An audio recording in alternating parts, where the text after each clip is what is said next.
జనవరి 29వ తారీఖు బుధవారం రోజున అమావాస్య రానుంది. ఈ అమావాస్యని చొల్లంగి అమావాస్య లేదా మౌని అమావాస్య అని పిలుస్తూ ఉంటారు. ఈ అమావాస్య చాలా పవిత్రమైనటువంటిది. ఎందుకంటే 1200 సంవత్సరాల తర్వాత వస్తున్న అమావాస్య కనుక ఈ అమావాస్య రోజున పసుపు డబ్బాలో ఇది ఒక్కటి వేయండి. ఖచ్చితంగా 24 గంటల్లోనే సమస్య తీరిపోతుంది. మన చుట్టూ ఉండే దరిద్రాలు తొలగిపోతాయి. ఈ అమావాస్యకి అంతటి శక్తి అనేది ఉంటుంది. ఈ అమావాస్య రోజున కేవలం పసుపు డబ్బాలో ఇది వేస్తే సరిపోతుంది. కటిక దరిద్రాలు కూడా తొలగిపోయి అదృష్టం కలిసి వస్తుంది. ఘోరమైనటువంటి దృష్టి దోషాలు సైతం తొలగిపోతాయి. అంతేకాదు కటిక దరిద్రులు కూడా ధనవంతులుగా మారిపోతారు. జీవితంలో ఉన్న అన్ని రకాల సమస్యలు తొలగిపోయి ఖచ్చితంగా వారు జీవితంలో ఎదుగుతూ ఉంటారు. వారికి ఎలాంటి సమస్యలు కూడా ఉండవు. వారికి ఉండే ప్రతి సమస్య కూడా తొలగిపోతుంది. వారికి కావలసినంత ధనం వస్తుంది. ఎందుకంటే మన చేతిలో ధనం నిలకడగా ఉండట్లేదు అన్నా, మనం డబ్బుని సంపాదించలేకపోతున్నాము అన్నా ఖచ్చితంగా దానికి కారణం మన చుట్టూ ఉండే దరిద్రాలు, మన చుట్టూ ఉండే దృష్టి దోషాలు, నరదృష్టి, నరఘోష, నరపీడ వంటి సమస్యలే కారణం. ఇలాంటి సమస్యలన్నీ కూడా తొలగిపోయి మనం జీవితంలో బాగా సంపాదించాలి అన్నా, మన జీవితంలో కష్టాలు తొలగిపోయి అదృష్టం కలిసి రావాలి అన్నా ఈ అమావాస్య రోజున పసుపు డబ్బాలో ఇది వేయాలి. పసుపు అనేది చాలా పవిత్రమైనటువంటిది. పసుపు అత్యంత శక్తివంతమైనటువంటిది. పసుపుతో చేసేటటువంటి పరిహారాలు ఎంతో మంచి ఫలితాన్ని ఇస్తాయి. పసుపు అనేది మన జీవితంలో కష్టాలను ఖచ్చితంగా తొలగిస్తుంది. ముఖ్యంగా ఈ అమావాస్య బుధవారంతో కలిసి వస్తుంది కనుక పసుపు డబ్బాలో ఇది వేయటం వల్ల మనకు విష్ణుమూర్తి అనుగ్రహం లభిస్తుంది. పసుపు డబ్బా అనేది చాలా పవిత్రమైనటువంటిది. పసుపు డబ్బా అంటే ఎంతో శక్తివంతమైనటువంటిది కనుక పసుపు డబ్బాలు ఇది వేస్తే మనకు ఉండే అన్ని రకాల సమస్యలు తొలగిపోతాయి. ఘోరమైనటువంటి దృష్టి దోషాలు సైతం తొలగిపోతాయి. పసుపు చాలా అంటే చాలా పవిత్రమైనటువంటిది. పసుపు అనేది మన ప్రతి ఒక్కరి ఇళ్లల్లో ఉంటుంది. పసుపు విషయంలో చేసేటటువంటి కొన్ని పొరపాట్ల వల్ల ఇంట్లో లక్ష్మీదేవి నిలకడగా ఉండదు. పసుపు సాక్షాత్తు లక్ష్మీదేవి స్వరూపమైనటువంటిది కనుక పసుపు డబ్బాలో ఇది వేయటం వల్ల డబ్బు సమస్యలు తొలగిపోతాయి. ఇలా పసుపు డబ్బాలో మనం వేసినటువంటి ఈ యొక్క వస్తువులు కానీ లేదా ఈ యొక్క పదార్థాలు కానీ ఏవైతే ఉన్నాయో అవి దరిద్రాలను తొలగిస్తాయి. కనుక ఈ అమావాస్య రోజున మర్చిపోకుండా పసుపు డబ్బాలో ఇది వేయండి. ఇక పసుపు డబ్బాలో ఇది వేయటం వల్ల ఖచ్చితంగా ధనవంతులుగా మారుతారు. ఇలా పసుపు డబ్బాలో ఇది వేస్తే ఖచ్చితంగా మంచి ఫలితం వస్తుంది. ముఖ్యంగా ఈ అమావాస్య రోజున పితృదేవతలను పూజించాలి. పితృతర్పణాలను చేయాలి. పితృదేవతలను పూజించటం వల్ల, పితృతర్పణాలు చేయటం వల్ల, వారి పేరు మీద అన్నదానం, వస్త్రదానం, డబ్బు దానం వంటివి చేయటం వల్ల ఖచ్చితంగా కటిక దరిద్రాలు తొలగిపోతాయి. అష్ట ఐశ్వర్యాలు కలిసి వస్తాయి. కనుక పితృదోషాలు తొలగిపోవాలి అంటే ఇలా పితృదోషాలను తొలగించుకోవటం కోసం ఈ అమావాస్య రోజున చేసే పరిహారాలు మంచి ఫలితాన్ని ఇస్తాయి అని చెప్పుకోవచ్చు. అయితే ఈ అమావాస్య రోజున తప్పకుండా మూగజీవులకి అంటే ఆవుకి, అలానే కాకి, కుక్క వంటి వాటికి ఆహారాన్ని దానం చేయాలి. ఇలా ఆవు కోటి దేవుళ్లతో సమానమైనటువంటిది కనుక ఆవుని కోటి దేవుళ్లతో సమానంగా భావిస్తాము. లక్ష్మీదేవత స్వరూపంగా భావిస్తాము.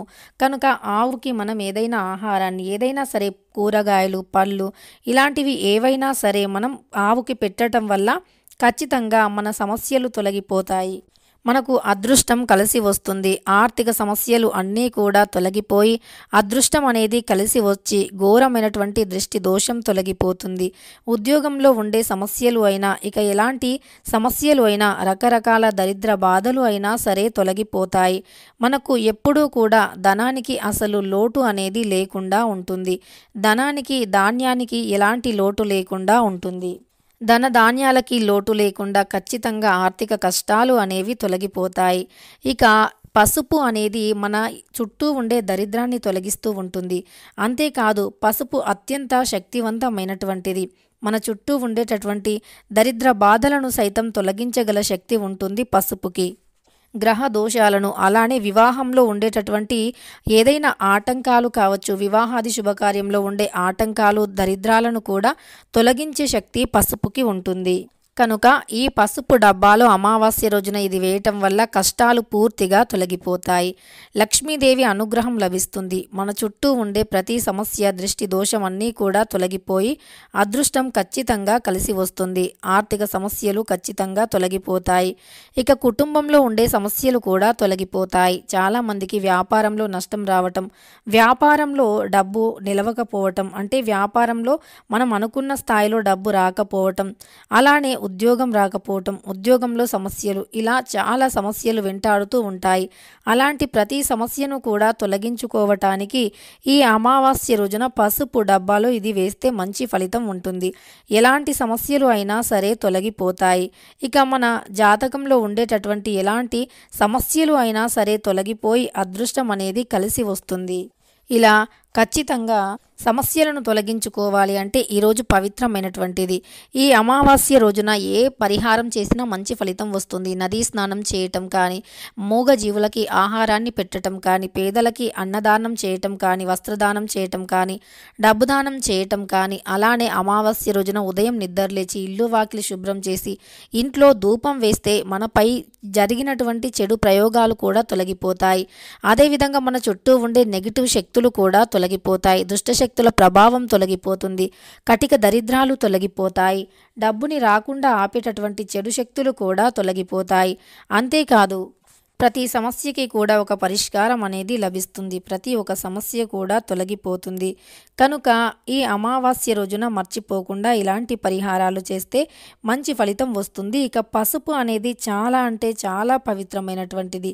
ఈ పసుపుతో చేసే ఏ పరిహారమైనా మంచి రిజల్ట్ని ఇస్తుంది, మంచి ఫలితాన్ని ఇస్తుంది. కనుక ఈ పసుపు పరిహారాన్ని మర్చిపోకుండా చేయండి. పసుపు డబ్బాలు ఇది వేసే ముందు ఖచ్చితంగా పసుపు డబ్బాని పరిశుభ్రంగా చేసుకోండి. పసుపు డబ్బాని పరిశుభ్రంగా చేసుకుంటేనే మనకు ఫలితం అనేది ఉంటుంది. ఎందుకంటే పసుపు డబ్బా పరిశుభ్రంగా లేకుండా చేసే పరిహారాలు మంచి ఫలితాన్ని ఇవ్వవు. ఇలా పసుపుకు సంబంధించిన పరిహారాలు ఖచ్చితంగా మంచి ఫలితాన్ని ఇస్తాయి. ఈ అమావాస్య రోజున మరి పసుపు డబ్బాలో ఏది వేయాలో ఇప్పుడు తెలుసుకుందాం. ముందుగా పసుపుని ఎప్పుడూ పవిత్రంగా ఉంచుకోవాలి. అంటే పసుపుని పురుగు పట్టకుండా చూసుకోవాలి. ఏ ఇంట్లో అయితే పసుపు డబ్బాలో పురుగు పడుతుందో ఆ ఇంట్లో ఖచ్చితంగా జ్యేష్ఠాదేవి తిష్ట వేసుకొని ఉంటుంది. కనుక పసుపుని పురుగు పట్టకుండా చూసుకోవాలి. పసుపు డబ్బాలో ఎప్పుడు కూడా పురుగు పట్టకుండా చూసుకోవాలి. పసుపుని ఎప్పటికప్పుడు జల్లిస్తూ దాన్ని ఎండలో ఆరబెడుతూ స్టోర్ చేసుకోవాలి. అప్పుడు పసుపు పురుగు పట్టదు. ఇలా ఖచ్చితంగా నియమం పాటించాలి. అలానే చాలామంది పూజకి మరియు వంటలకి ఒకే డబ్బాలో నుండి పసుపుని వాడుతూ ఉంటారు. కానీ అలా వాడకూడదు. ఎప్పుడూ కూడా పసుపుని ఒకే డబ్బాలో నుండి, అంటే కూరల్లోకి మరియు దానినే పూజలకి ఇలా ఉపయోగిస్తూ ఉంటారు. ఇలా చేయకూడదు. పసుపుని పూర్తిగా అయిపోయే వరకు కూడా చూడకూడదు. పసుపుని పూర్తిగా అయిపోక ముందే స్టోర్ చేసుకుంటూ ఉండాలి. అప్పుడే ఆ ఇంట్లో కష్టాలు అనేవి ఉండవు. పసుపుకి ఇలా ఖచ్చితంగా నియమాలు పాటించాలి. పసుపు పూర్తిగా అయిపోయకుండా ఉండగానే, అంటే కొద్దిగా పసుపు ఉండగానే అందులోనే మళ్ళీ పసుపుని స్టోర్ చేస్తూ ఉండాలి. ఇలా ఎప్పటికప్పుడు పసుపు విషయంలో నియమాలను పాటిస్తే ఖచ్చితంగా లక్ష్మీదేవి ఇంట్లో స్థిరంగా ఉంటుంది. ఇక పసుపు ఇంట్లో ఖచ్చితంగా ఎప్పుడూ కూడా స్టోర్ ఉండాలి, అంటే ఎక్కువగా ఉండాలి. పసుపు ఇంట్లో అయిపోతే గనక లక్ష్మీదేవి ఇంట్లో నుండి వెళ్ళిపోతుంది. కనుక పసుపు విషయంలో చాలా నియమనిష్టలను పాటించాలి. అప్పుడే మనకు ఖచ్చితంగా సమస్యలు తొలగిపోతాయి. ఇక పసుపు డబ్బాలో ఏది వేయాలి అంటే ముందుగా ఒక క్లాత్ని కానీ లేదా వైట్ పేపర్ని కానీ తీసుకోవాలి. అందులో కొన్ని యాలకులు, కొంచెం పచ్చకర్పూరం, కొంచెం దొడ్డు ఉప్పు, ఒక ఎండు మిరపకాయ, ఒక వెల్లుల్లి రెబ్బ, ఇవన్నీ కూడా ఘోరమైనటువంటి దృష్టి దోషాన్ని తొలగించేవి. కనుక వీటిని తీసుకోవాలి. వీటిని తీసుకున్న తర్వాత వీటిని చిన్న, అంటే ఒక ముడుపు వేయాలి. అంటే పేపర్లో అయినా క్లాత్లో అయినా వేసి ముడుపు వేసేసి దానిని పసుపు డబ్బాలో వేయాలి. ఇలా వేయటం వల్ల మన డబ్బుపై ఉండే నెగిటివిటీ తొలగిపోతుంది. మన ఇంట్లో మన కంటికి కనిపించని దుష్టశక్తుల ప్రభావం తొలగిపోతుంది. తద్వారా మనకు ధనం అనేది ఇంట్లో నిలకడగా ఉంటుంది. కనుక మర్చిపోకుండా పసుపు డబ్బాలో ఇది వెయ్యండి. ఖచ్చితంగా అదృష్టం అనేది కలిసి వస్తుంది. ఇక తెలుసుకున్నారు కదా పసుపు డబ్బాలో ఏది వేయాలి అని. వీడియో నచ్చితే లైక్ చేయడం మర్చిపోకండి. ఇక ఆ పసుపు డబ్బాలో వేసిన దానిని మరుసటి రోజు ఎవరు తొక్కని ప్రదేశంలో వేసేయండి, లేదా ఏదైనా అంటే నిప్పుల్లో వేసేసినా పర్వాలేదు. ఇలా చేస్తే ఖచ్చితంగా మన చుట్టూ ఉండే దరిద్రాలు, మనకు ధనాన్ని రాకుండా ఆపే దుష్టశక్తులు పూర్తిగా తొలగిపోతాయి. వీడియో నచ్చితే తప్పకుండా లైక్ చేయండి. ఇలాంటి మరెన్నో వీడియోస్ కోసం ఛానల్ని తప్పకుండా సబ్స్క్రైబ్ చేసుకోండి.